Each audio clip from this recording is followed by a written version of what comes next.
तो मार्केट के अंदर अगर आप इंडाइसिस के तौर पर देख रहे हैं तो आपको बिल्कुल एक रेंज का कारोबार दिखेगा, लेकिन हाँ, न्यूज फ्लो काफी जोर का है और इससे न्यूज फ्लो का इम्पैक्ट अलग अलग स्टॉक्स पे अलग अलग चीजों पे पड़ रहा है।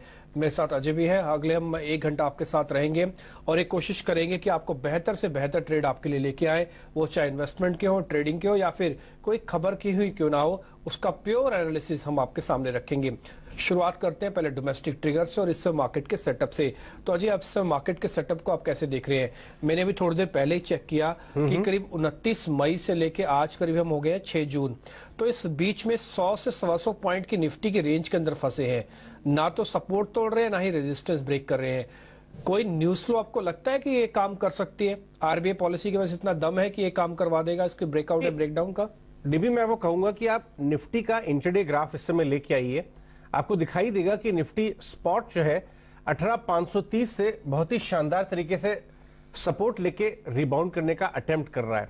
ये बार बार ये बात दिखाता है कि 18500 इतनी जल्दबाजी में टूटने वाला नहीं है। इंटरडे ग्राफ देखिए, ये देखिए, हम अगर 18500 क्लोजिंग बेसिस पे जब तक तोड़ते नहीं है, बहुत ज्यादा क्लियर कमजोरी का मुझे संकेत नजर नहीं आ रहा है। हम मेंटेन करके चल रहे हैं 18500 से 18600 का जोन। 2-3 दिन और भी यहाँ पे निकाल दे तो बड़ी बात नहीं है। अभी हम आरबीआई पॉलिसी की बात कर रहे थे। अब अगर वहां पे वाकई एक पॉज आता है और थोड़ी ग्रोथ ओरिएंटेड कमेंट्री आ गई, हो सकता है वो एक ट्रिगर प्रोवाइड करे। अभी बाजार ट्रिगर्स ढूंढ रहा है, कोई क्लियर ट्रिगर है नहीं। बैंक निफ्टी को भी लेके आइए, 44,000 बहुत मजबूती से अभी तक इंटैक्ट है।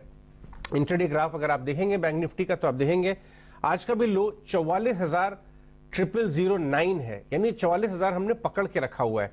मुझे बहुत ज्यादा कमजोरी नहीं दिखाई देती जब तक 43,800 टूटता नहीं है। तो अभी हम मेंटेन करके चल रहे हैं। बट जैसा कि आपने कहा, एक्शन शिफ्ट हो गया है साइड काउंटर्स पे। लेके आइए सीमेंट काउंटर्स, बड़े छोटे मंझोले, आपको जो भी सीमेंट आप अक्कड़ बक्कड़ बम्बे वो करके चूज कर लें, आपको सीमेंट में तेजी आएगी। एक तो वहां पे सोडा ऐश की इनका जो रॉ मटेरियल है उसके प्राइसेस बहुत जोर से 2 साल के लोएस्ट लेवल पे चले गए, कोकिंग कोल। उसकी वजह से रॉ मटेरियल का प्रेशर ईज होगा और बाजार में भयंकर री रेटिंग चल रही है छोटे मंझोले सब में। हमने देखा छोटे स्टॉक्स में सांगी, India cement, bye out candidates की देखा जा रहा है, इनको वहां बाइंग हो रही है और साथ में जीएसटी की मीट भी है। रियल एस्टेट काउंटर्स में तेजी हो रही है। आज भी इंटरडे रियल एस्टेट इंडेक्स ने 52 वीक हाई मारा है। तो अगर आप राइट सेक्टर्स में हैं तो आपको बड़े अच्छे ट्रेड मिल रहे हैं। ये तो लॉन्ग ट्रेड की बात हो गई। शॉर्ट में आईटी में तबीयत है शॉर्ट हो रहा है, क्योंकि ईपीएम करके एक ग्लोबल कंपनी है, सॉफ्टवेयर इंजीनियरिंग सॉफ्टवेयर की कंपनी, उसने जोर से अपनी गाइडेंस काटी है। आपको डेज लो पे सारे आईटी के स्टॉक्स नजर आए। तो सही, अगर आपको ट्रिगर मिल जाए तो अभी भी बढ़िया काम करने का है। बाजार में घोर मंदी नहीं है, थोड़ा साइडवेज टू कमजोर है बाजार। हमारे साथ गिरीश सुदानी जुड़ रहे हैं स्वास्तिका स्टॉक ब्रोकिंग से। राजेश पालिया भी हमारे साथ टेक्निकल से बात करने के लिए, और भी गेस्ट हमारे साथ जुड़ेंगे। गिरीश, मैं आपके पास आता हूं 2 ही मिनट में, जरा बाजार के टेक्निकल्स का एक बार जायजा हो जाए। राजेश जी, ये बताइए, अभी तक के जो ट्रेडिंग एक्शन है लास्ट 3-4 दिन का, थोड़ी एफआईएस की खरीदारी भी हल्की सी कम हुई है, बहुत सेलिंग नहीं शुरू हुई, बट कमजोर सी है। आपको क्या लगता है, क्या लेवल्स आप वॉच कर रहे हैं, कैसे ट्रेड करेंगे, या आप इंडेक्स को भी ट्रेड ही नहीं कर रहे, आप एक्चुअली साइड काउंटर्स पे ज्यादा फोकस कर रहे हैं, इंडिविजुअल आइडियाज पे? देखिए, बिल्कुल स्टॉक स्पेसिफिक तो काफी मोमेंटम है मार्केट में, तो अभी पूरा जो फोकस है वो स्टॉक स्पेसिफिक ही है। और इंडेक्स में जरूर मार्केट थोड़ा सा हेजिटेट हो रहा है ऑल टाइम हाई ट्रेजेक्टरी के आसपास। बैंक निफ्टी ने तो ऑल टाइम हाई नया बना लिया, लेकिन निफ्टी थोड़ा वहां पे एक उस लेवल को अचीव करने के लिए अभी थोड़ा यहाँ पे हमें लगता है कि समय लगेगा। तो यहाँ पे एक जो कॉन्ट्रैक्ट ट्रेड जो मार्केट में प्ले होते हैं, जब भी कोई इंडेक्स ऑल टाइम हाई के आसपास आता है, तो सेम काइंड ऑफ बिहेवियर हम देख रहे हैं कि निफ्टी में 16,000, 18,600, 18,700, 800 ये सारी स्ट्राइक्स पे कॉल राइटर अभी एक्टिव है। तो हमें लगता है कि कुछ समय के लिए ये तीनों स्ट्राइक प्राइस पे कॉल राइटिंग एक्टिविटी ज्यादा देखने को मिलेगी, जिसके चलते मार्केट में इंडेक्स पॉइंट ऑफ व्यू से सप्लाई रहेगा। तो अभी जो स्ट्रेटेजी हम इंडेक्स पे कर रहे हैं, हम deep out of the money call put बेच के हमने क्लाइंट्स को इंडेक्स में एटलीस्ट अभी जो ट्रेड सजेस्ट किए 18,800 के हमने कॉल बेचे हुए, और लोअर साइड पे हमने 18,000 300 के स्ट्राइक के पुट बेचे हुए, और ये स्ट्रेटेजी अभी हमने इनिशिएट की हुई है इंडेक्स पॉइंट ऑफ व्यू से निफ्टी के लिए। बट बैंक निफ्टी में हमारा व्यू अभी भी बुलिश है, और बैंक निफ्टी में डायरेक्शनल ट्रेड ही लिए हैं, और हम बाय ऑन डिप्स की रणनीति बैंक निफ्टी में अभी यहाँ पे अपनाए हुए हैं। जब तक हम 43,900 के ऊपर ट्रेड करेंगे, जो भी डिप उसके नजदीक मिलती है वहां पे हम बाय करने की सलाह दे रहे हैं, और अपसाइड के टारगेट हम प्रोजेक्ट कर रहे हैं 44,800 तक के। और बाकी मेजर फोकस अभी स्टॉक स्पेसिफिक है, वहां पे काफी अच्छा मोमेंटम देखने को मिल रहा है मार्केट में। ठीक है, राजेश जी की राय बिल्कुल साफ है कि स्टॉक स्पेसिफिक काम कीजिए। इंडेक्स के अंदर कुछ हो नहीं रहा। इन्होंने क्या किया कि ऊपर की कॉलें और नीचे की पुटे दोनों बेच दी हैं। अगर आप बेचोगे आपका मार्जिन थोड़ा ज्यादा होना चाहिए। ये इंस्टीट्यूशनल से बेच सकते हैं, क्योंकि एक बार कॉल बेचने पर 1.25 लाख रुपए लगेगा, एक कॉल बेचने पर ही। अगर आपने 10 कॉल बेचे तो 10 लाख रुपए से ऊपर का बिल आएगा आपका। तो इसलिए कॉल राइट करना बुरी बात नहीं है, पुट राइट करना बुरी बात नहीं है, बट वो स्ट्रेटेजिकली होनी चाहिए। राजेश जी का मानना है कि बाजार अभी भी एक दायरे में रहेगा, इसलिए जहां पे हम खड़े हैं वहां से ऊपर की कॉलें बेची हैं, और जहां पे हम खड़े हैं वहां से नीचे की पुटें बेच दी हैं। तो एक अच्छी स्ट्रेटजी है, बट ये थोड़ा सा कॉस्टली होती है, तो इसलिए आप देख के काम कीजिएगा। रही बात, ये बैंक निफ्टी पे बुलिश है जब तक 43,900 ब्रेक नहीं होता। गिरीश, एक बार आप भी अपना मार्केट का सेटअप या अपनी मार्केट के रिगार्डिंग सोच वो जरा बता दीजिए, फिर हम स्टॉक स्पेसिफिक हो जाएंगे। आदित्य अरोड़ा भी हमारे साथ जुड़ जाएंगे, फिर उनसे भी हम ट्रेडिंग कॉल्स लेंगे, राजेश जी से भी लेंगे। गिरीश जी, पहले आप बता दीजिए मार्केट पे आप कैसे सोच रखते हैं, क्या कर रहे हैं? देखिए, मार्केट में भी सेम कंडीशंस मेरी भी हैं कि मार्केट एक बहुत साइडवेज में ऑलरेडी चल रहा है। अभी जो हम हमारे इन्वेस्टर को सजेस्ट करते हैं वो ये कहते हैं कि एटलीस्ट ये हाई रेंज पे थोड़ा सा प्रॉफिट बुकिंग होना चाहिए। बट बुलिश प्रपोजिशंस में हम कुछ कुछ सेक्टर्स को लेके तो अभी काफी बुलिश है। जैसे रियल एस्टेट अभी हम लोगों के लिए काफी बुलिश चल रहा है। अपार्ट फ्रॉम दैट हमने हॉस्पिटैलिटी और cement sector as well as अभी हमने नए सेक्टर्स को इंट्रोड्यूस करा, दैट इज मोटर्स। तो हम अभी ऑटोमोबाइल सेक्टर्स के ऊपर भी काफी बाइंग करा रहे हैं। बट ये सारी प्रपोजिशंस वही हैं कि हम फंडामेंटली लॉन्ग टर्म व्यू और शॉर्ट टर्म व्यू दोनों के कॉम्बिनेशन को सेट करके कराते हैं। तो उस प्रपोजिशंस में हम बुलिश ही हैं। बट हाँ, ये जो है कि इतने हाई मार्केट के अंदर कहीं पे भी अगर आपकी अच्छी खासी प्रॉफिट है तो एटलीस्ट प्रॉफिट बुकिंग की थोड़ी बहुत चांसेस तो रहते हैं। एटलीस्ट कुछ प्रपोजिशन में आपको प्रॉफिट बुकिंग करना भी चाहिए। सीमेंट काउंटर्स में क्या चल रहा है आपके हिसाब से?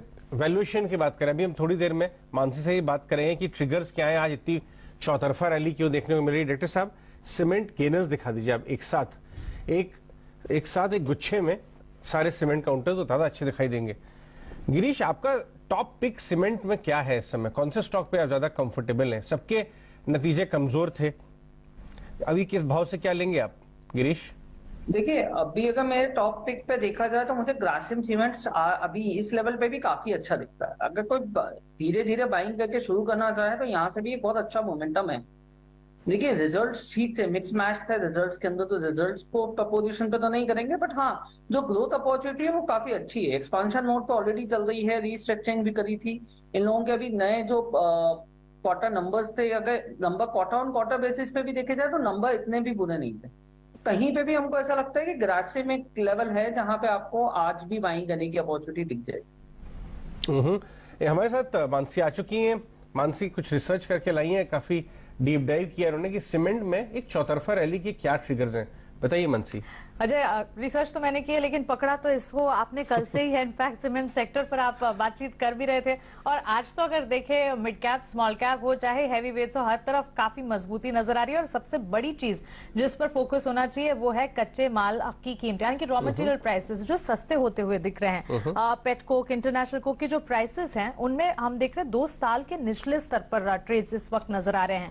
अजय, सितंबर 2021 से सबसे निचले स्तरों पर 14.6% का डिप देखने को मिला है, और मई में कोकिंग कोल की कीमतें जो है $9 प्रति टन गिरी है, तो औसत दाम $198 पर टन हो जाते हैं।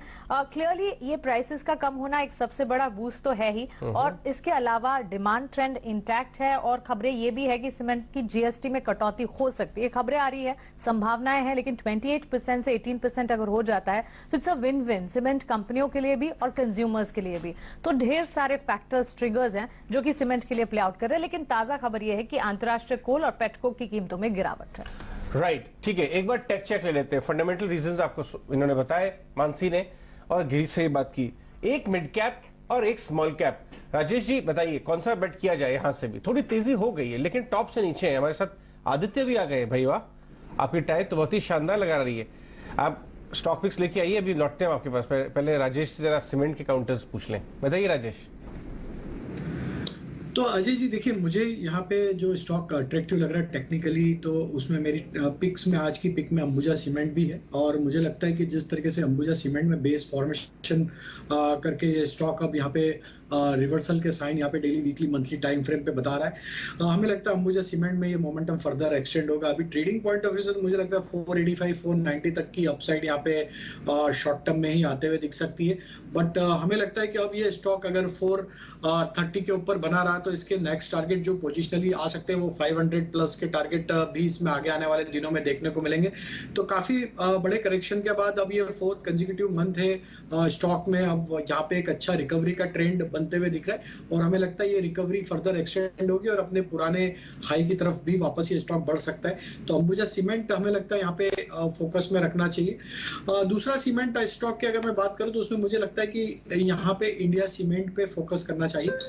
इंडिया सीमेंट में भी देखें तो एक करेक्शन के बाद अब स्टॉक अपने 200 डे मूविंग एवरेज को वापस से रीगेन करने में यहाँ पे कामयाब हुआ है और एक मल्टीपल सप्लाई जोन का ब्रेकआउट भी यहाँ पे वीकली टाइम फ्रेम पे आते हुए दिखा है। तो हमें लगता है इंडिया सीमेंट को यहाँ पे फोकस में रखना चाहिए। ये स्टॉक में भी हमें लगता है कि हायर साइड में 260-65 की तरफ बढ़ने का पोटेंशियल है। करंट लेवल से 205 रुपए के आसपास के स्टॉप लॉस रखे जा सकते हैं। ओके ठीक है, तो आपका इंडिया सीमेंट भी आ गया। आप कह रहे हैं अंबुजा आपकी ट्रेडिंग कॉल्स में भी था, आप ये भी बता रहे हैं और बता रहे हैं अंबुजा सीमेंट अब अडानी ग्रुप का है, तो अडानी ग्रुप के से एक शेयर निकला है और दूसरा इंडिया सीमेंट है। आगे बढ़ते हैं, अब आदित्य से उनके जरा ट्रेडिंग कॉल्स पता कर लेते हैं। आदित्य, आपके trading calls. Very good afternoon Dimpy ji. मेरे ट्रेडिंग कॉल्स रहेंगे, जाइडस वेलनेस पहला स्टॉक रहेगा, उसको 1504 में बाय किया जा सकता है, 1430 का स्टॉप लॉस और 1630 और 1690 का target. Second stock cement space से ही रहेगा, अजय सर बात कर रहे थे और काफी अच्छा ऑब्जर्वेशन रहता है उनका हर चीज के बारे में, चाहे वो मेरी टायर या सीमेंट स्टॉक्स हो। तो अल्ट्राटेक जो मार्केट लीडर है काफी अच्छा चार्ट बना रहा है, तो उसे 8083 पे बाय किया जा सकता है। 7750 का स्टॉप लॉस रहेगा और 8500 से 8800 का टारगेट रहेगा। और JSL जो मेटल पैक से है, हम देख रहे हैं जो कैपिटल इंटेंसिव सेक्टर है, चाहे वो सीमेंट काउंटर्स हो गए या रियल एस्टेट हो गया या मेटल, सब में अच्छा ट्रैक्शन दिख रहा है, तो अभी इसमें बड़ी मूवमेंट आ सकती है। तो मेटल काउंटर में से JSL को 298 में बाय किया जा सकता है, 275 का स्टॉप लॉस और 340 और 370 का टारगेट। 340 पहला लक्ष्य, उसके बाद 370 तक भी जाने के यहाँ पर चांसेस, 300 के लेवल्स पर 275 का स्टॉप लॉस। लेकिन Rajesh ji, all time high के लेवल्स पर डिफेंस स्टॉक्स, कल से ही हम इसका जिक्र कर भी रहे हैं, इस पर बातचीत भी कर रहे हैं। Hindustan Aeronautics, Bharat Dynamics, Mazagon Dock, ये सारे के सारे स्टॉक्स में देखिए जबरदस्त मजबूती है। अब क्या ये कह सकते हैं कि इतना चल चुके हैं, जिनकी एग्जिस्टिंग पोजीशन है उनके लिए कोई अपॉर्चुनिटी पार्ट प्रॉफिट बुक करने की, या फिर एग्जिस्टिंग पोजीशंस को बिल्कुल इंटैक्ट रखें, क्योंकि नई पोजीशंस के लिए तो अब वक्त शायद या अपॉर्चुनिटी निकल गई है। आप क्या कहेंगे? तो मानसी जी देखिए, ये सेगमेंट में अगर हम देखें तो मोस्ट ऑफ द स्टॉक्स वापस अपनी एक ऑल टाइम हाई ट्रेजेक्टरी की तरफ बढ़ते हुए दिख रहे हैं। और जिस तरीके से ये सारे ही स्टॉक्स में अगर हम देखें तो एक करेक्टिव मूव के बाद वापस से जिस तरीके से स्ट्रेंथ लौटी है यहाँ पे और वापस अपनी ऑल टाइम हाई ट्रेजेक्टरी को रिज्यूम किया है, तो हमें लगता है कि ये ट्रेंड फर्दर और एक्सटेंड होते हुए दिखेगा और ये रैली इन स्टॉक्स में आगे आने वाले महीनों में भी कंटिन्यू होते हुए दिखेगी। तो हमें लगता है कि बने रहना चाहिए।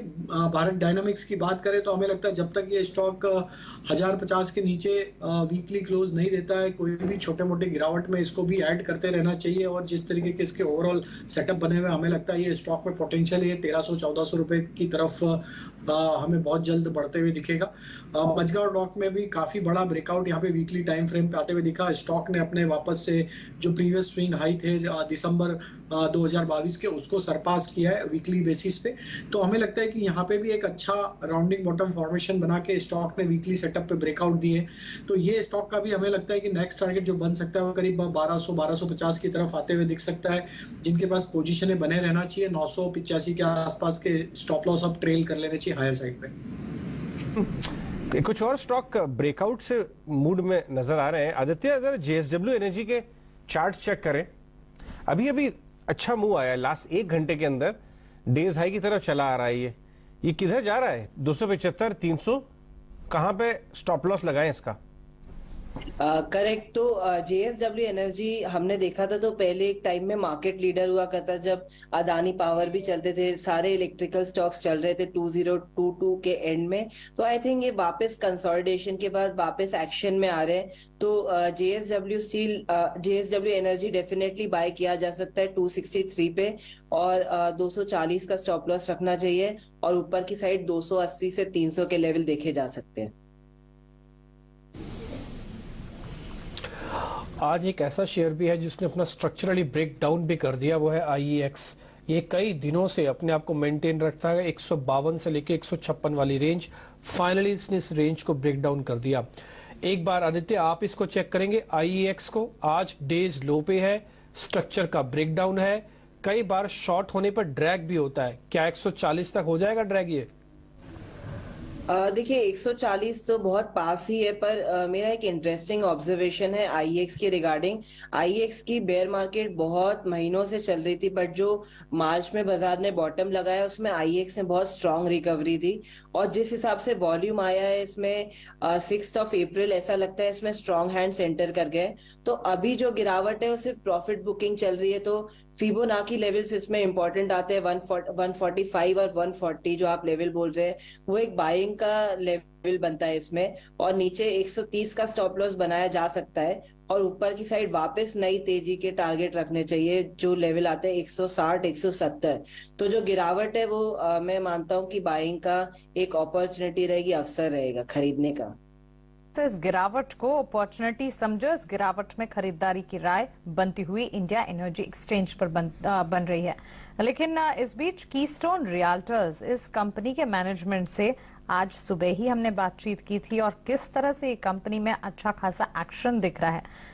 इनफैक्ट अगर आप देखेंगे जिस तरह के developmental plans, of course real estate एक फेवर तो बनता हुआ दिखाई है, लेकिन कीस्टोन रियल्टर्स इन पर्टिकुलर अगर आप देखें अच्छी मजबूती, अच्छे डेवलपमेंट्स देखने को मिले हैं। इस वक्त करीब 8% की तेजी है। अगर 6 महीने के चार्ट्स देखेंगे इतनी मजबूती नहीं थी, तो पिछले 6 महीने में ही स्टॉक ने काफी अच्छा रिएक्शन दिखाया है। क्रिसल ने ताजा नोट रियल एस्टेट पर भी निकाला था, और इस ताजा नोट का भी ये कहना है कि इस वक्त रियल एस्टेट सेक्टर जो है वो काफी अच्छा, काफी एक्टिव नजर आ रहा है। गिरीश, कीस्टोन रियल्टर्स ही नहीं, all in all real estate space पर भी आप अपनी राय दीजिए, और कीस्टोन रियल्टर्स अगर इस स्टॉक को भी आप ट्रैक करते हैं, आप अपना रुख रख सकते हैं। ऑलरेडी एक रेंज में चल रहा था, बट इस रेंज के बाद काफी अच्छी तरीके से इसका मूवमेंट निकल के आया है। अगर हम देखें तो उनके जो नए नंबर्स, मैनेजमेंट कमेंट्रीज हैं, वो भी स्ट्रांग रहती है, तो उस वजह से भी एक real estate stocks already move में थे, तो इस वजह से भी इनके जो क्वार्टर नंबर देखे जाए तो 85% का इन्होंने नेट प्रॉफिट में अब जंप दिया है। Q4 के अंदर उन्होंने ऑलरेडी अपने नए 5 प्रोजेक्ट्स उठाए हैं, 3,430 करोड़ रुपए ऑलरेडी इन पोर्टफोलियोज में आए हैं। कहीं ना कहीं ये सारे प्रपोजिशंस भी बहुत प्लस काउंट्स कराते हैं स्टॉक्स के अंदर, इस वजह से ये स्टॉक्स काफी अच्छा मूव में है। बट हाँ, ये जरूर है कि ये स्टॉक्स को अगर कोई बाय करता है, अगर किसी के पास होल्ड रखा हुआ है तो वो होल्ड रहने दे, क्योंकि ये स्टॉक मुझे कहीं पे भी 650, 700 की एक रेंज दिखाई देता है अगले 6 महीने के टाइम पे। एक और शेयर है राजेश जी, जरा आप वो चेक करेंगे, इप्का लैब। आज मेरे टर्मिनल पे जहाँ मैं शीट्स बना रखे उसके अंदर कुछ फ्रेश लॉन्ग पोजीशंस बनती हुई दिख रही हैं इसके अंदर। ये शेयर थोड़ा चल सकता है, फार्मास्यूटिकल में बहुत सिलेक्टिव होना होगा। एक बार जरा आप इप्का लैब को चेक कर लीजिए, आपको ठीक दिख रहा है। आज डेज हाई पे भी अभी है। और डिस्क्लेमर रहेगा, ये हमने हमारे क्लाइंट्स को रिकमेंड भी किया है मॉर्निंग में। टेक्निकल सेटअप अगर डिस्क्राइब करें तो थर्ड कंसेक्यूटिव वीक है, स्टॉक में हायर हाई लो फॉर्मेशन बनते हुए दिख रहे हैं। स्टॉक एक ओवरसोल्ड ट्रेजेक्टरी से एक अच्छा रिकवरी का ट्रेड यहाँ पे बनाते हुए दिख रहा है। कल के सेशन में भी काफी अच्छी शॉर्ट कवरिंग यहाँ पे बनते हुए दिखी थी, और आज जो फ्रेश यहाँ पे लॉन्ग बिल्टअप बना है क्लियरली दिखाता है कि स्टॉक में एक रिकवरी फर्दर एक्सटेंड होते हुए दिखेगी। अब ये स्टॉक ऑलमोस्ट अपने 50 डे मूविंग एवरेज को भी पेनिट्रेट करते हुए दिख रहा है। हमें लगता है आज के मूव में ये क्लियरिटी हो गई है कि स्टॉक अब यहाँ से फर्दर 770 780 की तरफ बढ़ता हुआ दिखेगा। तो जिन्होंने भी पोजीशन लिया या करंट लेवल पे भी बाय कर रहे हैं, अब यहाँ पे स्टॉप लॉस जो हम सजेस्ट करेंगे करीब होगा 725 का। अपसाइड के टारगेट 770 780 की तरफ आते हुए दिख सकते हैं इसमें पोजिशनल बेसिस पे। ओके, तो चलिए राय इस वक्त आपको मिलती हुई इक्का लैब 780 तक के लक्ष्य देखने को मिल सकता है। 741 यानी कि दिन के उच्चतम स्तर पर इस वक्त ऑलरेडी ट्रेड कर रहा है 2% की तेजी के साथ। मेटल और माइनिंग से जुड़ी कंपनियों के लिए एक बड़ी खबर आ रही है। सरकार मिनरल्स की कीमतें तय करने के नियमों में कुछ बदलाव करने वाली है। क्या है एक्सक्लूसिव खबर? आइए सारी की सारी डिटेल्स जानते हैं प्रकाश प्रियदर्शी से। प्रकाश, बताइए इस सेगमेंट से जुड़ी एक्सक्लूसिव खबर क्या है? देखिए, माइनिंग कंपनीज के लिए राहत की खबर है। दरअसल सरकार ने यह फैसला किया है कि मिनरल्स के लिए एवरेज सेल प्राइस के कैलकुलेशन का जो मौजूदा मेथड है, जो तरीका है, उसमें बदलाव किया जाएगा। नए तरीके के हिसाब से एवरेज सेल प्राइस कैलकुलेट करते समय रॉयल्टी के ऊपर रॉयल्टी जो है वो चार्ज नहीं किया जाएगा और इससे संबंधित बदलाव की तैयारी जो है माइंस मिनिस्ट्री ने शुरू कर दी है। जो मौजूदा मिनरल कंसेशन रूल 2016 है उसमें अमेंडमेंट किया जाएगा और इससे संबंधित बदलाव की शुरुआत जो है वो कर दी गई है। हमें ये भी जानकारी मिल रही है कि इससे जो इंपॉर्टेंट मिनरल्स हैं, चाहे वो आयरन ओर हो, मैग्नीज हो, क्रोम हो या दूसरे मिनरल्स हो, उसकी कीमतें भी आने वाले दिनों में कम हो सकती है।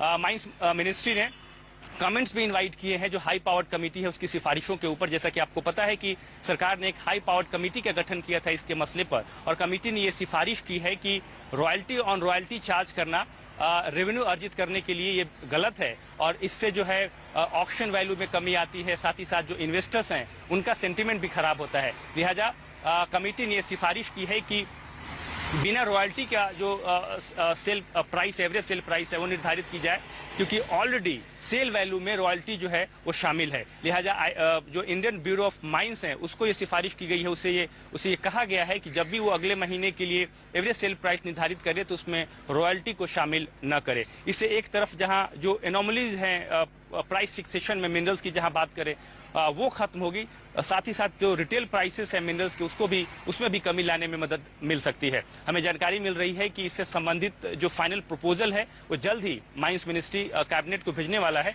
और उसके बाद इस बदलाव को लागू किया जाएगा।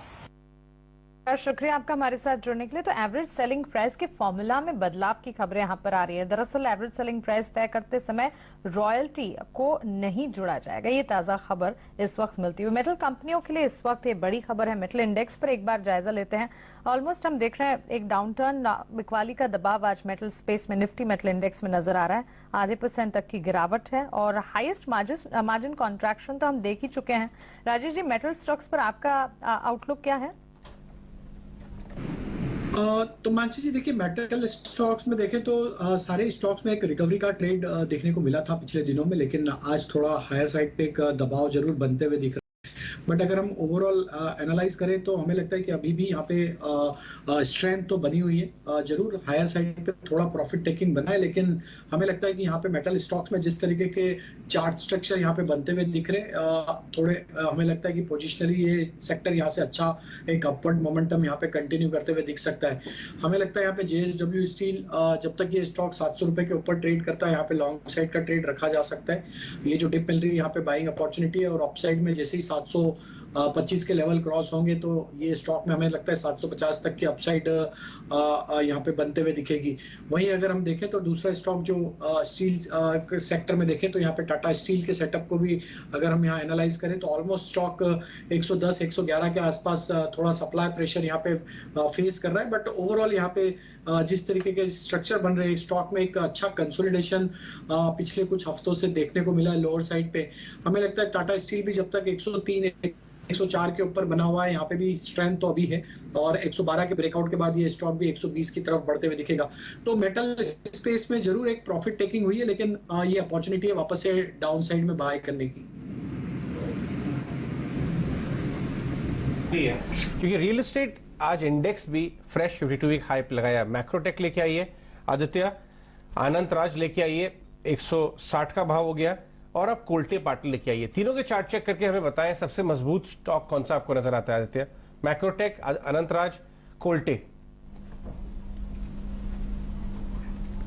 चार्ट अनंतराज का लगता है, क्योंकि आप देखें तो ये आउटराइट आउट परफॉर्मर रहा है, इसको मार्केट करेक्शन से भी इतना फर्क नहीं रहा है।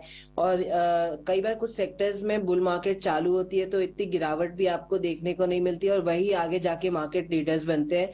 तो अनंतराज एक क्लासिकल एग्जाम्पल है उसका, कि जहाँ पे मार्केट में इतनी गिरावट दिख रही थी, इसमें रिलेटिव स्ट्रेंथ दिख रही थी।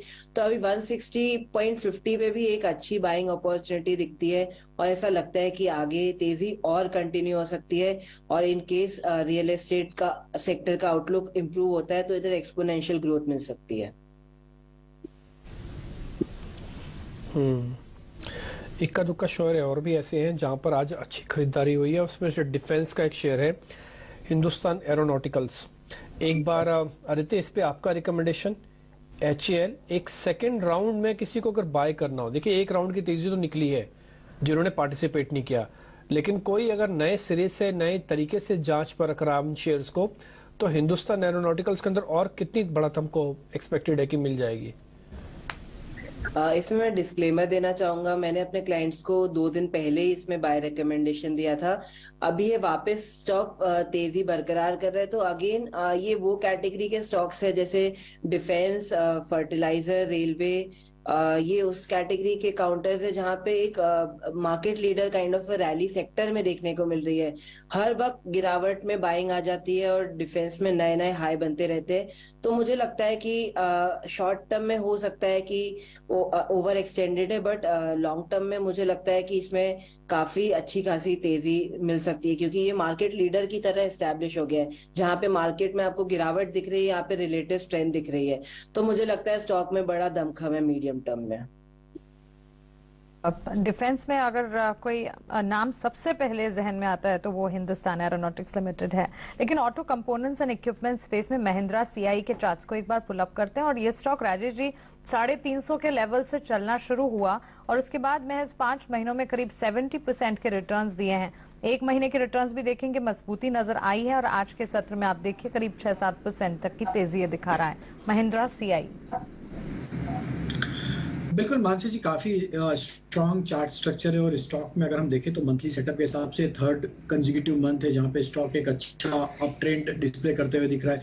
ओवरऑल अगर हम इसके लॉन्ग टर्म सेटअप देखें तो स्टॉक मंथली सेटअप के हिसाब से एक अप स्लोपिंग चैनल में ट्रेवल करते हुए दिख रहा है, जो क्लियर दिखाता है कि एक स्टॉक एक लॉन्ग टर्म सेटअप के हिसाब से एक अप ट्रेंड को यहाँ पे रिज्यूम करते हुए दिख रहा है। हमें लगता है बिल्कुल बने रहना चाहिए जिनके पास पोजीशन है। जिस तरीके के स्ट्रक्चर है, हमें लगता है ये स्टॉक के नेक्स्ट टारगेट जो पोजिशनली आ सकते हैं 540-550 की तरफ, करंट लेवल से छोटी मोटी डिप में ऐड किया जा सकता है। डाउन साइड के स्टॉप लॉस जो होंगे वो करीब होना चाहिए 465 के आसपास। स्टार बिजनेस का जरा चार्ट लेके आइए। 5 स्टार बिजनेस NBFC है, रिजल्ट अच्छे आए थे और स्टॉक में सेलिंग बहुत थी और 500 रुपए का लो बना के स्टॉक 580-90 पे वापस आता हुआ नजर आ रहा है। आज भी 3-4% ऊपर है। इसका प्रीवियस हाई 650 रुपए के करीब हुआ करता था। आदित्य, जरा इसमें देख के बताइए क्या इसके अंदर एक बेट ली जा सकती है?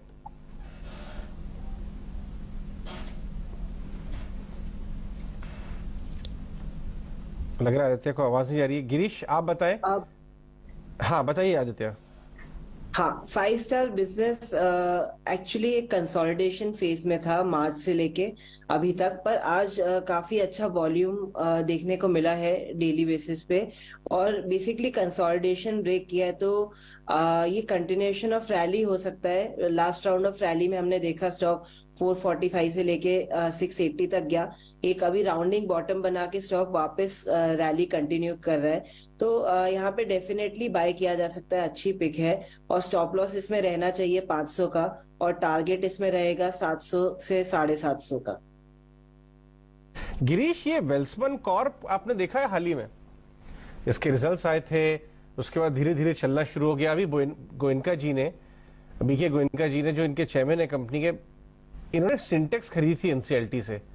पहली बार मुझे ध्यान आ रहा है कि इन्होंने बताया बीके गोयनका जी ने कि सिंटेक्स 1000 करोड़ टॉप लाइन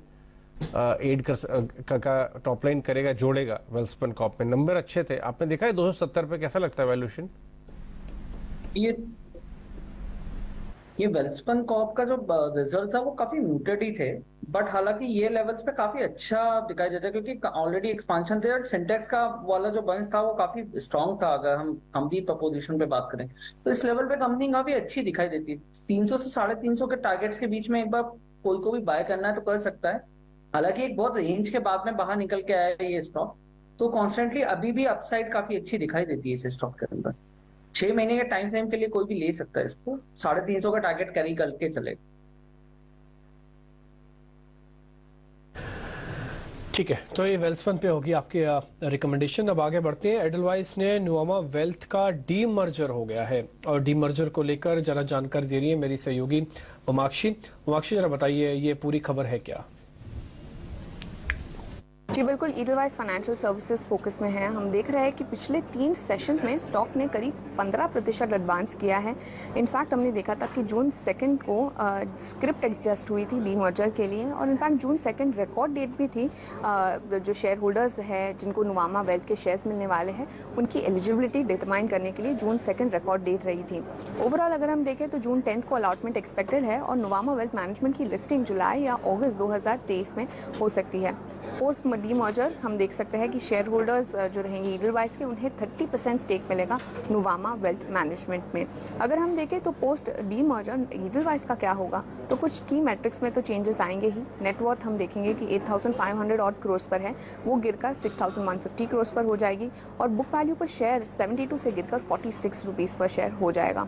इसके अलावा अगर हम देखें तो नुवामा का जो बिजनेस है वो काफ़ी सिग्निफिकेंटली कॉन्ट्रीब्यूट करता है ईडलवाइस की प्रॉफिटेबिलिटी को, करीब 38% अकाउंट करता है ईडलवाइस की कंसोलिडेटेड प्रॉफिटेबिलिटी को। आगे चलते हम देख सकते हैं कि ईडलवाइस 7 बिजनेसेस होल्ड करेगा अपने पोर्टफोलियो में और कोशिश करेगा इन सारे बिजनेसेस को ग्रो और एनहांस करने के लिए। इसके अलावा जो उनके डीमर्जर से कैपिटल आएगा वो यूज़ होगा उनके फ्यूचर इन्वेस्टमेंट्स में। इसी के चलते कंपनी की जो लिक्विडिटी पोजीशन है वो भी कंफर्टेबल हो जाएगी और कुछ जो अमाउंट है वो डेट रीपे करने के लिए और डेट रिड्यूस करने के लिए भी यूज़ किया जाएगा। तो लार्जली अगर हम देखें ये जो वैल्यू अनलॉकिंग होगी डीमर्जर की वजह से, उसी के चलते ये स्टॉक ट्रेडार पर है और उसी के चलते हम देख रहे हैं स्टॉक में काफ़ी तेज़ी नजर आ रही है। ओके, ठीक है, एक काम करते हैं फिर एडलवाइस पे। हालांकि आज तो सर्किट है और एक बार पता कर लेते हैं कि इसमें क्या करना चाहिए। आदित्य, आप भी जरा चेक करेंगे एडलवाइस के शेयर में क्या करें अभी। नुवामा के नाम से होगा शेयर, राइट? हाँ हाँ, सही होगा। नुवामा अभी बाद में डीमर्ज होके रीलिस्ट करेगी, अभी तो एडलवाइस है। एडलवाइस BE 42 करेक्ट, 42 का प्राइस बता रहे हैं, राइट है? यस, यही है, 42 का प्राइस है, कई दिनों से सर्किट पे चल रहा है, यही देख लीजिए आप। आई थिंक इसमें स्प्लिट फिट भी हुआ है, तो आई थिंक मेरे पास चार्ट भी राइट दिखा रहे कि नहीं, क्योंकि स्क्रीन पे 40 बता रहे, तो आई थिंक इसको मैं स्किप करूंगा अभी। ये 40 है स्क्रीन पे आ रहा है, कोई बात नहीं, आगे बढ़ते हैं। कुछ और स्टॉक्स के बारे में बात कर लेते हैं। ये NRB बेयरिंग्स आज 7% भाग गया है, इसको जरा देख के आइए। आप ही बता दीजिए आदित्य, NRB बेयरिंग्स। थोड़े दिन पहले ही मेरी प्रियंका जी से इसी स्टॉक के बारे में बात हुई थी। आई थिंक तब प्राइस चल रहा था इसका 160 जितना, तब भी मेरा इस पे बाय रिकमेंडेशन ही था कि इसमें अच्छी खासी तेजी देखने को मिल सकती है। आज भी स्टॉक 185 पहुंच चुका है, तो बहुत अच्छा चार्ट पैटर्न है इसका और अभी भी इसको बाय में कंटिन्यू किया जा सकता है। इसमें और 5-10% की तेजी देखी जा सकती है। अगर कमजोरी की बात करें तो फ्रेश शॉर्टिंग आज परसिस्टेंट में हुई है, करीब 5%, 250 रुपये उतर गया। राजेश, अभी इसमें एंट्री लेने का वक्त है या अभी और डाउनसाइड नजर आती है आपको? क्योंकि ये चला था 3800 रुपये से, 3800 से 5100 गया, वहां से 300-400 रुपये उतरेगा तो 250 आज ही उतर गया, अभी और उतर सकता है? अजय जी, आज के करेक्शन में स्टॉक ने ऑलमोस्ट एक 20 डे मूविंग एवरेज के आसपास अपने लेवल को टेस्ट करके वहां से थोड़ा पुलबैक जरूर आया डाउन साइड, जो आज डे लो बने थे उसके बाद से। तो हमें लगता है 4900 इसके लिए एक इंपॉर्टेंट सपोर्ट एरिया, जो कि ऑलमोस्ट आज का लो है। अगर ये लेवल नहीं टूटते तो हमें लगता है कि वापस यहाँ से स्टॉक में बाइंग इंटरेस्ट बनते हुए दिख सकता है, क्योंकि ओवरऑल अगर हम इसके सेटअप एनालाइज करें तो स्टॉक एक अप ट्रेंड में ही है तो across all time frame stock में अभी भी स्ट्रेंथ यहाँ पे बनी हुई है। 4900 4880 ये एक लेवल है, अगर इसके आसपास मिलता है तो वहाँ बाय किया जा सकता है। स्टॉप लॉस रखने होंगे 4860 के आसपास के। ये रहा है आपको परसिस्टेंट सिस्टम पर। और अभी जो एनआरबी बेरिंग की हम बात कर रहे थे, पूरी बेरिंग स्पेस ही है। एसकेएफ और शैफलर के चार्ट्स भी देखिए, एसकेएफ में भी करीब 2-2.5% तक की तेजी है दिन के उच्चतम स्तर पर, और शैफलर इंडिया भी हम देख रहे हैं अच्छी तेजी के बीच कामकाज करता हुआ दिख रहा है। लेकिन आइए 3 बज रहे हैं, खबर गर्म है सेगमेंट का अब रुख करते हैं।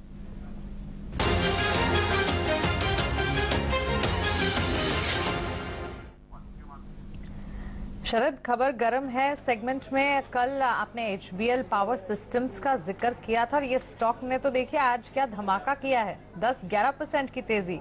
तो क्लियरली सक्सेस रेशियो तो हमारे इस सेगमेंट का है ही। बताइए डीलिंग रूम में आज क्या गपशप है? जी बिल्कुल, सबसे पहले जो है हमने बातचीत की है डीलर से। यहाँ पे शारदा क्रॉपकेम फोकस में आ रहा है, और यहाँ पे देखा जाए तो बाइंग देखने मिली एक डोमेस्टिक इंस्टीट्यूशन से। आज दिन के ट्रेड में देखें तो निफ्टी 500 इंडेक्स का one of the top gainers भी है।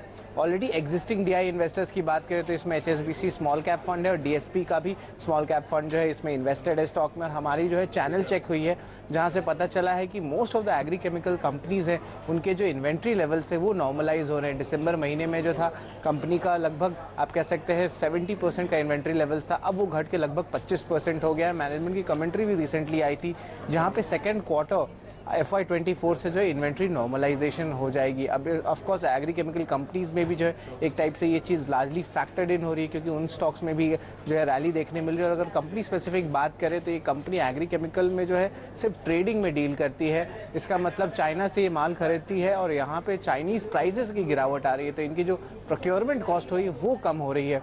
और ऑफकोर्स ये ग्लोबल मार्केट्स में भी बेच रहे हैं उनके फॉरेन करेंसीज में, तो एक टाइप से पॉजिटिव रिएक्शन इन 2 रीजंस के कारण स्टॉक में देखने मिल रहा है। और जो गाइडेंस है आगे जाते हुए मैनेजमेंट ने रिटेरेट की थी गाइडेंस, सेल्स को लगभग 15% प्लस का ग्रोथ का ईयर ऑन ईयर बेसिस पे रखा है, और एबिडा की मार्जिन लगभग 18 से लेकर 20% तक का रखा है। और आखिरी में याद रखिए जो हाई मार्जिन बिजनेस है, जो 70% से ज़्यादा रेवेन्यू यूरोप से आता है, वहाँ पे स्ट्रेंथ और सस्टेनेबिलिटी देखने मिल रही है। बिल्कुल शरद, शुक्रिया आपका ये स्टॉक में बताने के लिए। तो 3 फैक्टर्स हैं, एक तो टॉप गेनर है निफ्टी 500 इंडेक्स का, डीआईएस की बाइंग यहाँ पर नजर आ रही है लगातार। एग्जिस्टिंग डीआईएस जो है उसमें भी बड़े दिग्गज नाम शामिल है, HDFC small cap fund, DSP mutual fund जैसे यहाँ पर। और क्लियरली चैनल चेक्स भी स्ट्रॉन्ग है इस वक्त। शारदा क्रॉपकेम, राजेश जी 11% तक की तेजी, 558 के लेवल्स। बिल्कुल काफी अच्छा मोमेंटम आज इस स्टॉक में बना, और हमें लगता है कि जिस तरीके से ये स्टॉक ने आज प्राइस एक्शन बताया है, हमें लगता है फर्दर यहाँ से तेजी एक्सटेंड होते हुए दिख सकती है। हमें लगता है कि यहाँ पे इसके जो नेक्स्ट टारगेट बन सकते हैं वो होना चाहिए करीब 590 से लेकर 600 तक की अपसाइड यहाँ पे कंटिन्यू होते हुए दिख सकती है। तो जिनके पास भी पोजीशन है बने रह सकते हैं। स्टॉप लॉस यहाँ पे अब ट्रेल कर ले 540 के आसपास। Okay done. अब आ जाते हैं कुछ एक और शेयर्स पे जहाँ पर आज थोड़ी बहुत खरीदारी स्ट्रॉन्ग देखने को मिल रही है। उन्हीं शेयर्स को जरा पकड़ने की करते हैं कोशिश। और अडानी एंटरप्राइज पे कोई ट्रेड लेंगे आप आदित्य? अडानी एंटरप्राइजेस पे कोई ट्रेड लेंगे? अदानी एंटरप्राइज एक स्टुपेंडस रैली के बाद अभी थोड़ा कंसोलिडेट कर रहा है, अपने गेन्स को हजम कर रहा है और सही तरीके से कर रहा है। स्टॉक में लंबी चौड़ी गिरावट नहीं है, बट एक कंसोलिडेशन फेज में चला गया है, तो एक पॉजिटिव साइन है। पर अभी मैं उसमें कोई ट्रेड नहीं लूंगा क्योंकि एक रेंज में बना हुआ है। पर इनके स्टॉक अगर 2800 के लेवल को तोड़ता है, जो उसका मेजर रेजिस्टेंस और कॉल राइटिंग जोन है, तो स्टॉक वापस 2900, 3000 और 3100 के लेवल की तरफ चला जाएगा। ये आपके स्क्रीन पे आ रहा है फ्लैश पे ऑल टाइम हाई। ये जितने भी बड़े कंपनीज हैं जो आपके कैपिटल गुड स्पेस में जबरदस्त बाइंग आ रही है, ऑल टाइम हाई 2% ऊपर डेज हाई। राजेश जरा कमिंस और सीमेंस दोनों के चार्ट बताइए क्या कहते हैं। तो कमिंस में तो काफी स्ट्रॉन्ग बाइंग इंटरेस्ट बना हुआ है। आज के सेशन में भी देखें तो थ्रू आउट द डे एक अच्छा बाइंग इंटरेस्ट यहाँ पे कंटिन्यू होते हुए दिख रहा है और ऑल टाइम हाई ट्रेजेक्टरी पे स्टॉक ट्रेड कर रहा है। तो यहाँ पे तो बिल्कुल बने रहना चाहिए। जिस तरीके के चार्ट स्ट्रक्चर है, हमें लगता है ये स्टॉक 2000 प्लस के टारगेट भी आगे आने वाले दिनों में दिखा सकता है। तो बाय ऑन डिप्स की रणनीति रखेंगे कमिंस में, और स्टॉप लॉस जो रखना होगा डिप्स में बाय करने का वो होगा करीब 1760 के आसपास। वही हम सीमेंस की बात करें तो ये स्टॉक में भी लोअर साइड से एक अच्छी रिकवरी बनी है। हालांकि अगर इसको शॉर्ट टर्म सेटअप के हिसाब से देखें तो पिछले 5-7 दिनों से एक कंसोलिडेशन नैरो रेंज में होते हुए दिख रहा है, बट हमें लगता है लॉन्ग टर्म सेटअप इसके बुलिश है। जैसे स्टॉक में 3610 3615 के लेवल क्रॉस होंगे, ये स्टॉक भी एक अच्छा मोमेंटम एक्सटेंड करते हुए दिख सकता है। 3750 3800 की फिर अपसाइड वहां से आते हुए दिख सकती है।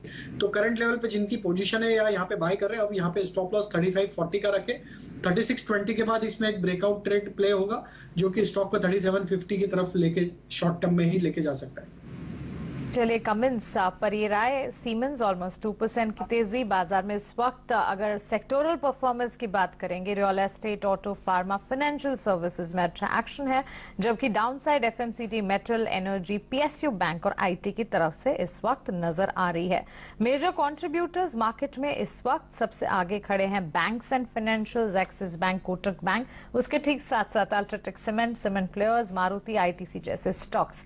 बीटीएसटी ट्रेड्स हमारे एक्सपर्ट से जानते हैं। राजेश जी बताइए, कोई ट्रेड्स जो लेकर जाना चाहेंगे?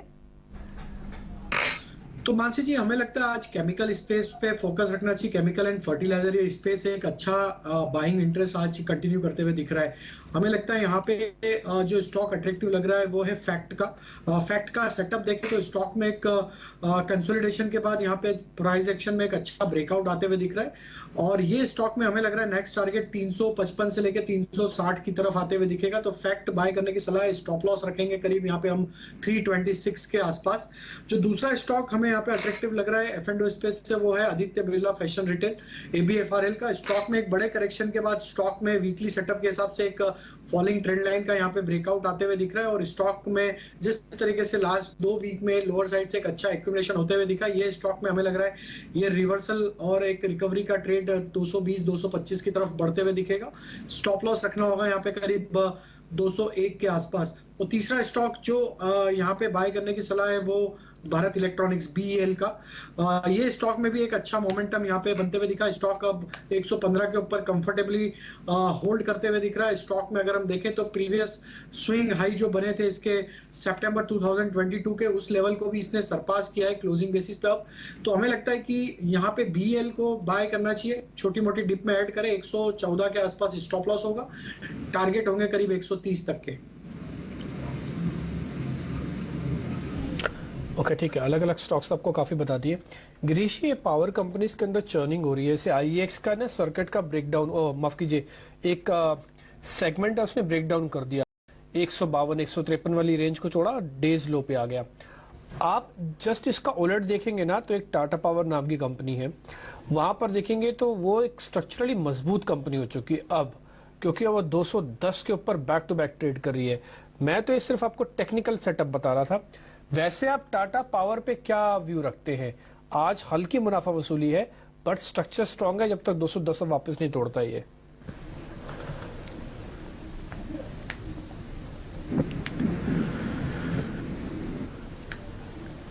गिरीश जी, आपसे यह सवाल, आपका एक फंडामेंटल व्यू चाहिए। टेक्निकल्स मैंने बता दिया, 210 से जब तक नीचे नहीं जाएगा कोई दिक्कत नहीं।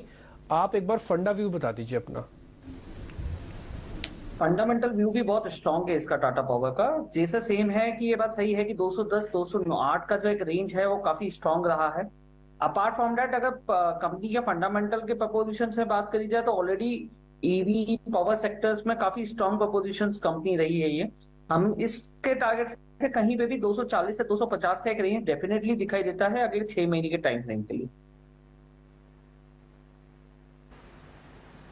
एक शेयर मेरे को आपसे और पता करना है, वो है नेल्को, NELCO। एक बार आप जरा चेक करेंगे, आपकी लिस्ट में है ये, आप इसको कवर करते हैं गिरीश जी? नहीं, नेल्को मैं यूजुअली ट्रैक नहीं करता हूँ। आज काफी अच्छा हाइक दिया है बट ये मेरी ट्रैकिंग लिस्ट में नहीं है। ठीक है, चलिए नेल्को पर कोई रिकमेंडेशन फंडामेंटली तो नहीं है, लेकिन एक बार BTST ट्रेड आदित्य आपसे जानना चाहेंगे, बताइए कौन से ट्रेड्स हैं, और नेल्को पर अगर आपकी कोई राय है। 13-14% के आप मूव है यहाँ पर। नेल्को में बहुत अच्छा वॉल्यूम पार्टिसिपेशन आने लगा है। हर एक मेटल काउंटर में आज आप देखें तो एक नए तेजी की शुरुआत हो गई है ऐसा लग रहा है। चाहे आप मेटल्स की बात करें, फिर सीमेंट की बात करें और रियल एस्टेट की बात करें, तो ये तीनों सेक्टर अभी लाइमलाइट में रहेंगे और रडार पे रखना चाहिए। नेल्को शॉर्ट टर्म के हिसाब से अवॉइड किया जा सकता है क्योंकि थोड़ा भाग चुका है, बट अगर नजरिया 1-2 महीने का है तो 720 पे बाय किया जा सकता है और 570 का स्टॉप लॉस रहेगा और टारगेट 800 के रहेंगे। और बीटीएसटी की अगर मैं बात करूं आइडिया, तो मुझे ओबरॉय रियलिटी पसंद आ रहा है।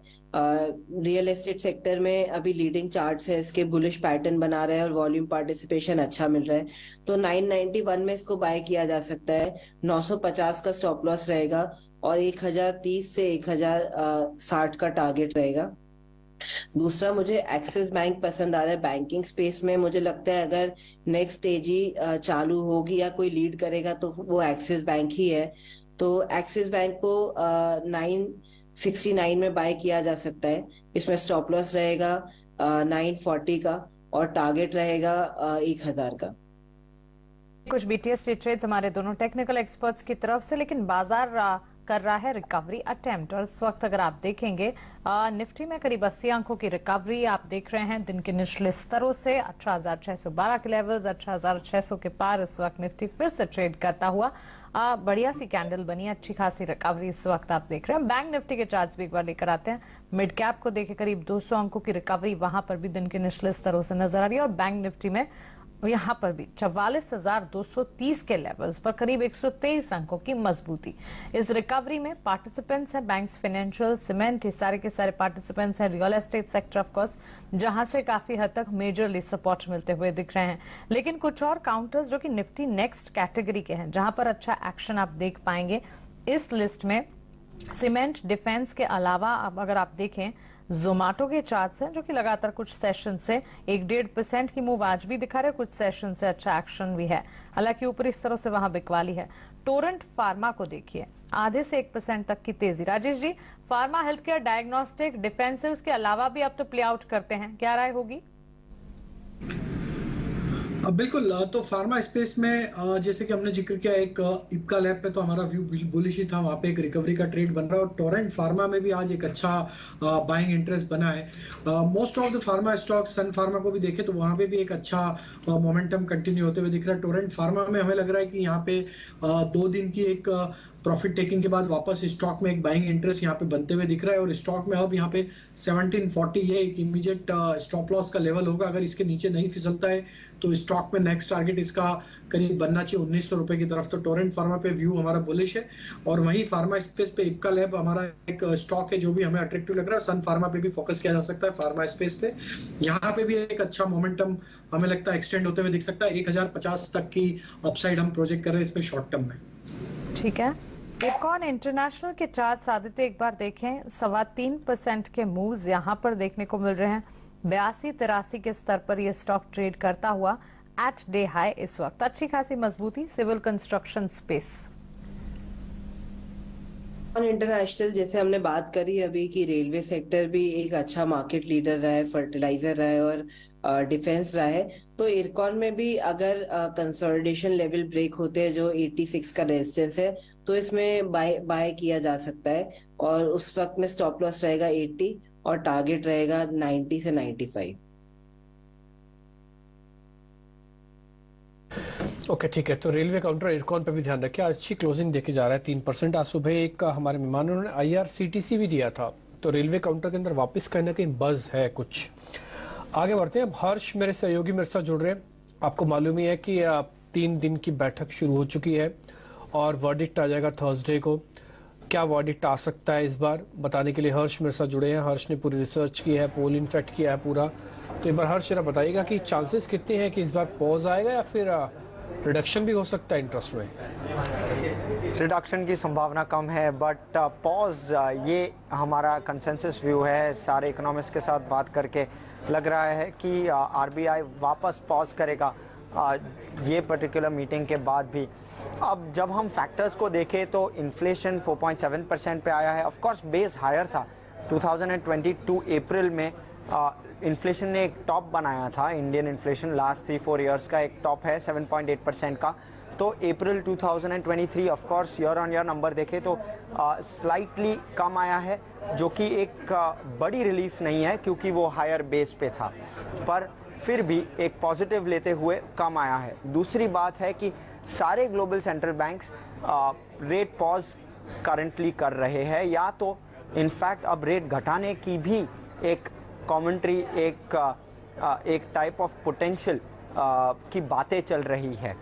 तो उसके वजह से पॉज एक अच्छा डिसीजन होगा आरबीआई से, और यही इकोनॉमिस्ट प्रोजेक्ट कर रहे हैं। ग्रोथ फ्रंट पे ऑफ कोर्स FY23 का ग्रोथ हमारे जो एक्सपेक्टेशन से थे उससे ज़्यादा आया है, और FY24 के नंबर्स अब कैसे ट्वीक होते हैं वो भी आरबीआई एस्टिमेट्स के मुताबिक देखना पड़ेगा कि कैसे FY24 का ग्रोथ चेंज होता है, बिकॉज FY23 का बेस अराउंड 0.2 या 0.3% से बढ़ गया है। तो ये चीज़ पे नज़र रहेगी। आगे जाके इन्फ्लेशन कैसे इवॉल्व होता है, ऑयल $70 पर बैरल के आसपास अभी भी, WTI ब्रेंट $75 के आसपास, तो क्या आरबीआई अपने इन्फ्लेशन प्रोजेक्शंस चेंज करेगा और ग्रोथ पे ज़्यादा फोकस लाएगा, तो वो एक बातचीत करने के लिए वो एक क्रिटिकल फैक्टर होगा। और लास्टली सिस्टम लिक्विडिटी कैसे इवॉल्व होगी आगे जाके।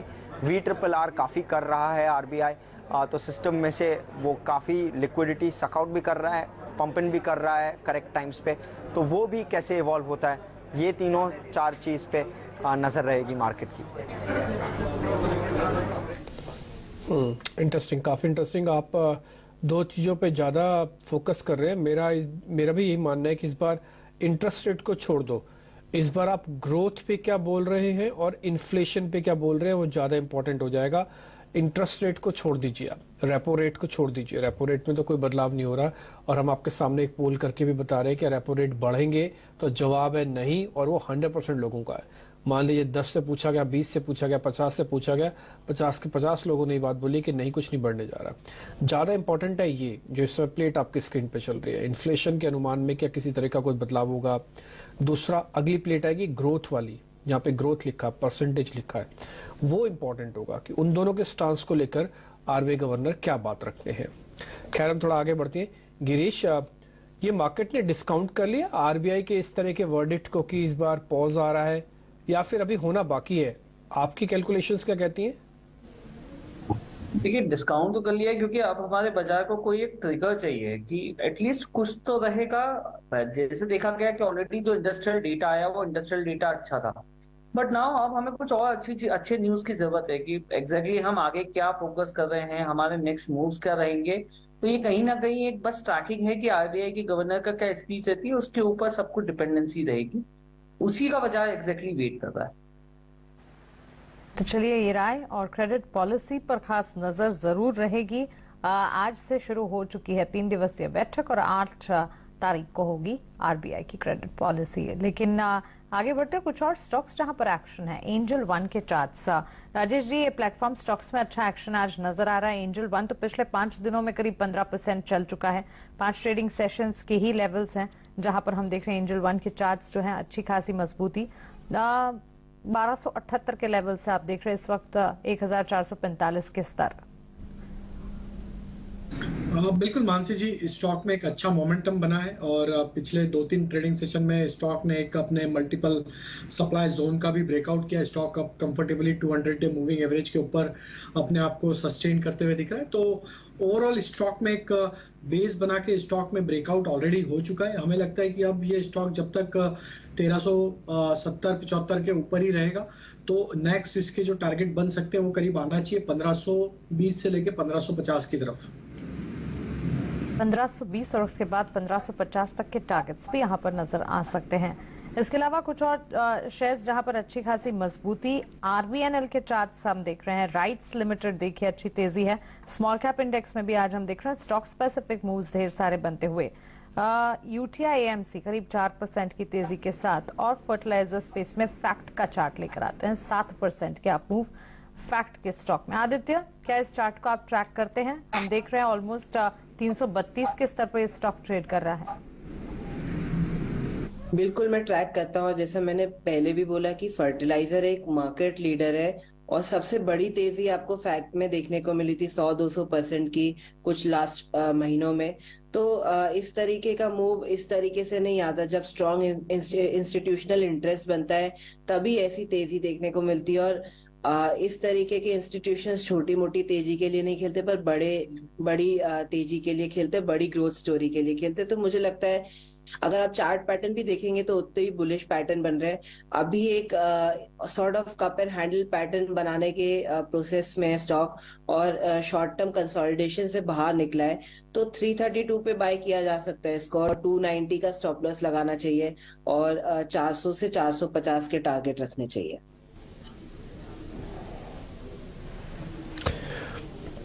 ओके, ठीक है, डन। तो क्या निफ्टी इस बीच आ गया है ऊपर, और निफ्टी के अंदर अगर आप वैसे देखेंगे तो अच्छी मजबूती अभी भी आपको दिख रही है। एक बार निफ्टी जून फ्यूचर्स दिखा सकते हैं आप अपनी स्क्रीन पर।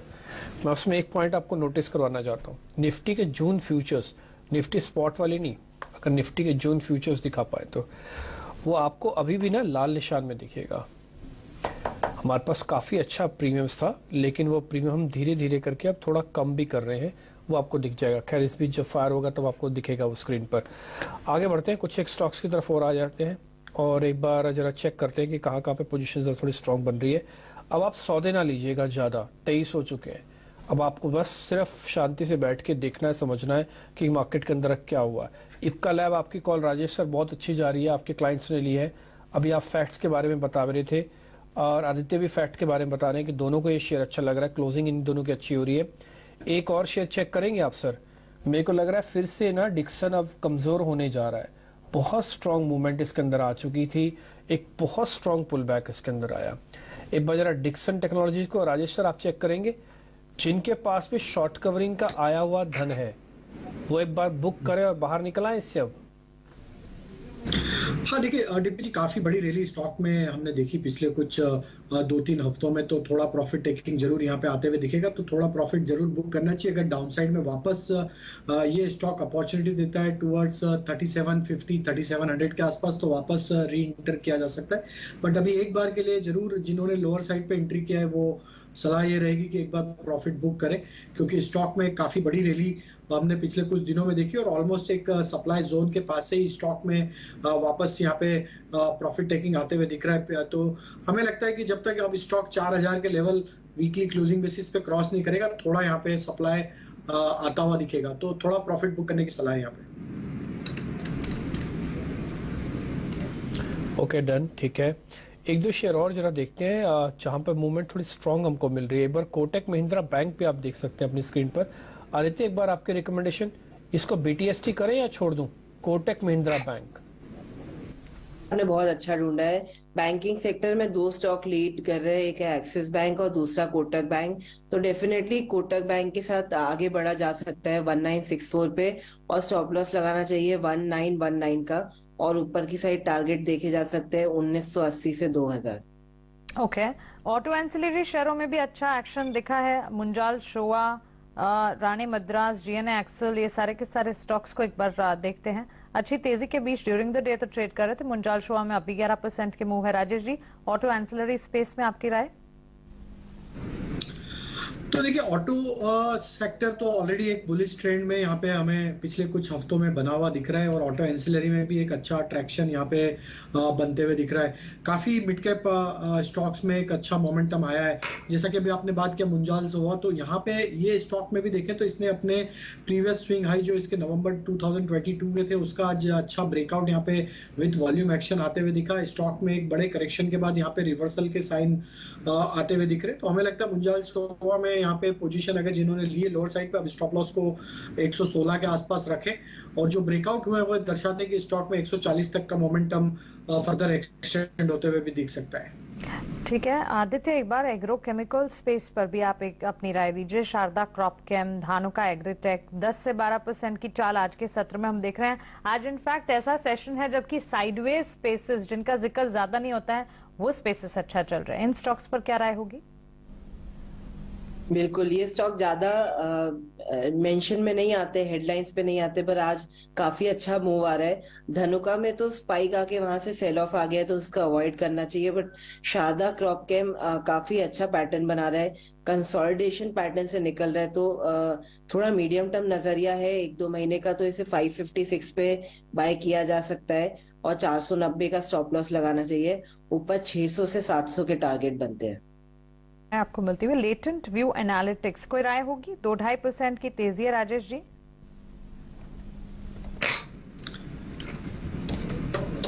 तो मानसी जी देखिए, स्टॉक में आज थ्रू आउट द डे एक अच्छा बाइंग इंटरेस्ट बना है। स्टॉक में एक रिकवरी यहाँ पे प्ले आउट होते हुए दिख रही है। 50 डे मूविंग एवरेज के ऊपर अब स्टॉक सस्टेन कर रहा है, बट हमें लगता है कि अभी भी थोड़ा यहाँ पे हायर साइड पे सप्लाई बनेगा, क्योंकि स्टॉक में अगर ओवरऑल सेटअप देखें तो स्टॉक एक वीक जोन में ही ट्रेड कर रहा है। यहाँ पे अपसाइड में जहाँ पे सप्लाई बन सकता है वो है करीब 355 से 365 का जोन। तो ये रेंज में अगर स्टॉक आता है तो वहां पे अगर जिन्होंने लोअर साइड पे लिया उन्हें प्रॉफिट बुक करने की सलाह रहेगी। बाजार क्लोजिंग की तरफ बढ़ता हुआ और दिन भर एक रेंज में कामकाज करने के बाद, कमजोरी दिखाने के बाद, in fact last hour of trade में बाजार ने रिकवरी अटेम्प्ट की और बैंक निफ्टी में हम देख रहे हैं करीब 200 अंकों की रिकवरी निचले स्तरों से। मिड कैप इंडेक्स 200 अंकों की रिकवरी अटेम्प्ट करता हुआ और साथ ही निफ्टी और सेंसेक्स में भी अच्छे रिकवरी लेवल सारे निशान के साथ वापस लौटते हुए सेंसेक्स में करीब 300 अंकों की हमने रिकवरी निचले स्तरों से देखी है। बाजार में अब इनफैक्ट अगर आप देखेंगे काफी सारे स्टॉक स्पेसिफिक मूव्स नजर आए आज की इस पूरे एक्शन की अगर बात करें तो इस एक्शन में बैंक्स, फाइनेंशियल्स के साथ साथ सीमेंट प्लेस थे, रियल एस्टेट सेक्टर्स थे, जहां से काफी अच्छा एक्शन दिखा। और सीमेंट कह सकते हैं सेक्टर ऑफ द डे, क्योंकि लार्जर प्लेयर्स और साथ ही मिड कैप सीमेंट प्लेस में आज जबरदस्त एक्शन देखने को मिला। इंटरनेशनल बुक प्राइस जो है उनमें गिरावट की जो खबर आई उसके ठीक बाद सेंटिमेंट सुधरते हुए दिखे। UltraTech cement, Grasim, Ambuja cement, ACC, सारे के सारे चार्ट्स अगर आप देखेंगे अच्छी तेजी के बीच। और मिड कैप सीमेंट में तो लगातार हम देख ही रहे हैं अच्छा खासा ट्रैक्शन बिल्ड होता हुआ। आइए बैंक्स, फाइनेंशियल्स की अगर बात करें, एक्सिस बैंक और कोटक बैंक ने इस सेगमेंट की रैली को लीड किया और बैंक्स, फाइनेंशियल्स में अच्छा एक्शन आज के सत्र में देखने को मिला। इसके अलावा कुछ और सेक्टर्स जहां में बिकवाली देखने को मिली। आईटी सेक्टर ने आज गिरावट झेली। टेक महिंद्रा हो, टीसीएस, इन्फोसिस, कोफोर्ज, परसिस्टेंट, सारे स्टॉक्स में शॉर्ट्स डेवलप होते हुए लाल निशान के साथ यहां पर बिकवाली का दबाव नजर आया। इसके अलावा ऑटो स्टॉक्स और साथ ही ऑटो एंसिलरी पर भी लगातार नजर रखें। ऑटो बिक्री के जो पॉजिटिव डेटा है, इन डेटा के ठीक बाद सेंटिमेंट्स काफी अच्छे हुए हैं और इस सेक्टर में हम देख रहे हैं एंसिलरी में तो काफी अच्छा एक्शन था ही, be it automotive, tyre stocks, इन तमाम स्पेसेस। आज तो बेरिंग भी चल रहे थे, एनआरबी बेरिंग, शैफलर, एसकेएफ, ये सारे स्टॉक्स में भी अच्छा एक्शन है, तो इन स्टॉक्स पर खासतौर से नजर रखनी चाहिए। लेकिन इसके अलावा बाजार में सबसे ज्यादा सपोर्ट कहां से डेवलप होते हुए दिखे? हमने देखा बैंक्स में, फाइनेंशियल्स में कोटक बैंक, एक्सिस बैंक जिसका भी जिक्र किया, वहां से रैली काफी अच्छी आई। उसके ठीक बाद अल्ट्राटेक, आईटीसी और साथ ही रिलायंस ने भी हरे निशान के साथ आज ट्रेड्स क्लोज किए हैं। बिकवाली का दबाव आप देखेंगे इन्फोसिस, टीसीएस, क्योंकि टेक सेक्टर, आईटी पैक जो है आज रिएक्ट नहीं कर रहा था। टेक महिंद्रा, भारतीय एयरटेल, आईसीआईसीआई बैंक जैसे चार्ट्स भी थे जो कि आज गिरावट झेल रहे थे। लेकिन इसके अलावा मिड कैप स्पेस में कहां पर एक्शन था? मिड कैप में भी हमने देखा mid cap real estate stocks, mid cap cement plays, mid cap में चुनिंदा ऑटोमोबाइल कंपनियां, ये सारे के सारे स्टॉक्स अच्छा एक्शन दिखा रहे थे। ओबरॉय रियल्टी के चार्ट्स में मजबूती नजर आई। इब्का लैबोरेटरीज के स्टॉक में अच्छी खासे एक्शन के साथ करीब 3% का इजाफा देखने को मिला। और साथ ही हमने देखा कई सारे मिड कैप प्लेज जैसे कि AB Capital, Tata Communication, Astral, IRFC, ये सारे के सारे चार्ट्स पॉजिटिवली रिएक्ट कर रहे थे। निफ्टी नेक्स्ट कैटेगरी की कुछ तमाम कंपनियां, इसमें भी सबसे आगे डिफेंस प्लेज और सीमेंट क्षेत्र ही नजर आएंगे। Ambuja cement, Shri cement, ACC, सारे के सारे स्टॉक्स में अच्छा एक्शन। हिंदुस्तान एरोनॉटिक्स लिमिटेड, दिन की शुरुआत से ही हम लगातार बात कर रहे हैं शिप बिल्डिंग स्टॉक्स पर हमने बात की, डिफेंस पर हमने विस्तार से एक डिस्कशन भी आज सुबह आपके सामने रखा और लगातार हम देख रहे हैं ये सारे के सारे स्टॉक्स में अच्छा खासा एक्शन, अच्छी खासी मजबूती। मजगांव डॉक्टर के 3% की तेजी के साथ क्लोज होता हुआ। बीएल, बीडीएल के चार्ट्स को भी एक बार पुल अप कीजिए, वहां पर भी अच्छी खासी मजबूती नजर आ रही है।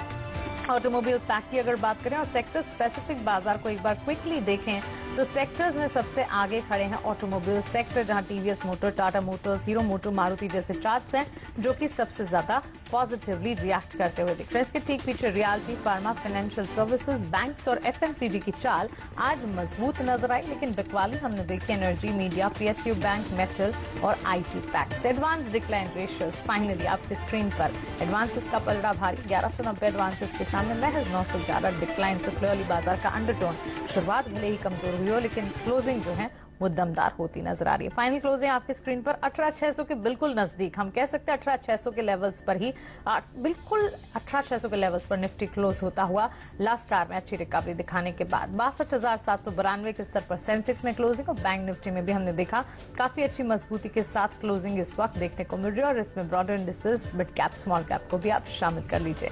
हमारे एक्सपर्ट्स का शुक्रिया हमारे साथ जुड़ने के लिए, आदित्य, गिरीश और राजेश, अपना समय देने के लिए, अपने कॉल्स, अपने एनालिसिस हमारे साथ शेयर करने के लिए। क्लोजिंग कॉल्स पे यहीं समेट रहे हैं, लेकिन खबरों का सिलसिला इतना स्वदेश पर लगातार जारी है। आप बने रहें। नमस्कार।